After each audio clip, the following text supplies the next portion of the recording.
and enables others to enjoy the compounding effects of good ones. Forget about goals, focus on systems instead. Prevailing wisdom claims that the best way to achieve what we want in life, getting into better shape, building a successful business, relaxing more and worrying less, spending more time with friends and family, is to set specific, actionable goals. For many years, this was how I approached my habits, too. Each one was a goal to be reached. I set goals for the grades I wanted to get in school, for the weights I wanted to lift in the gym, for the profits I wanted to earn in business. I succeeded at a few, but I failed at a lot of them. Eventually, I began to realize that my results had very little to do with the goals I set and nearly everything to do with the systems I followed. What's the difference between systems and goals? It's a distinction I first learned from Scott Adams, the cartoonist behind the Dilbert comic. Goals are about the results you want to achieve. Systems are about the processes that lead to those results. If you're a coach, your goal might be to win a championship. Your system is the way you recruit players, manage your assistant coaches, and conduct practice.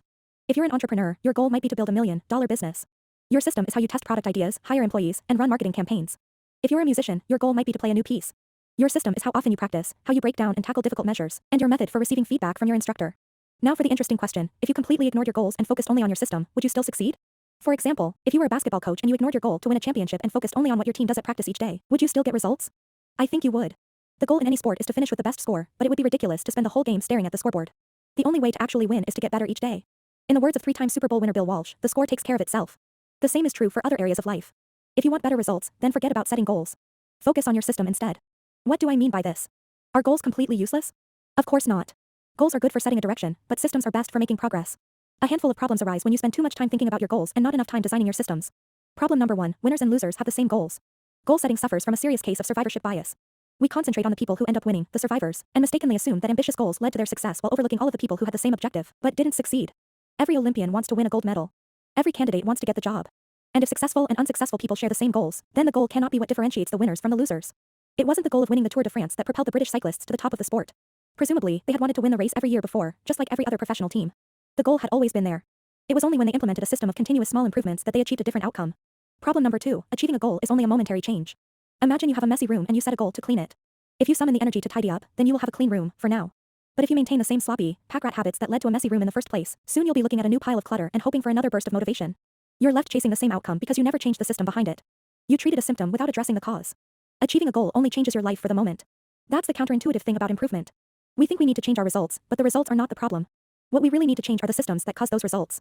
When you solve problems at the results level, you only solve them temporarily. In order to improve for good, you need to solve problems at the systems level. Fix the inputs and the outputs will fix themselves. Problem number 3, goals restrict your happiness. The implicit assumption behind any goal is this: once I reach my goal, then I'll be happy. The problem with a goals-first mentality is that you're continually putting happiness off until the next milestone. I've slipped into this trap so many times I've lost count. For years, happiness was always something for my future self to enjoy. I promised myself that once I gained 20 pounds of muscle or after my business was featured in the New York Times, then I could finally relax. Furthermore, goals create an either-or conflict. Either you achieve your goal and are successful or you fail and you are a disappointment. You mentally box yourself into a narrow version of happiness.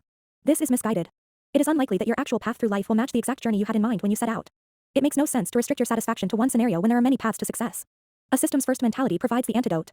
When you fall in love with the process rather than the product, you don't have to wait to give yourself permission to be happy. You can be satisfied anytime your system is running. And a system can be successful in many different forms, not just the one you first envision. Problem number 4, goals are at odds with long-term progress. Finally, a goal-oriented mindset can create a yo-yo effect. Many runners work hard for months, but as soon as they cross the finish line, they stop training. The race is no longer there to motivate them. When all of your hard work is focused on a particular goal, what is left to push you forward after you achieve it? This is why many people find themselves reverting to their old habits after accomplishing a goal. The purpose of setting goals is to win the game. The purpose of building systems is to continue playing the game. True long-term thinking is goal-less thinking.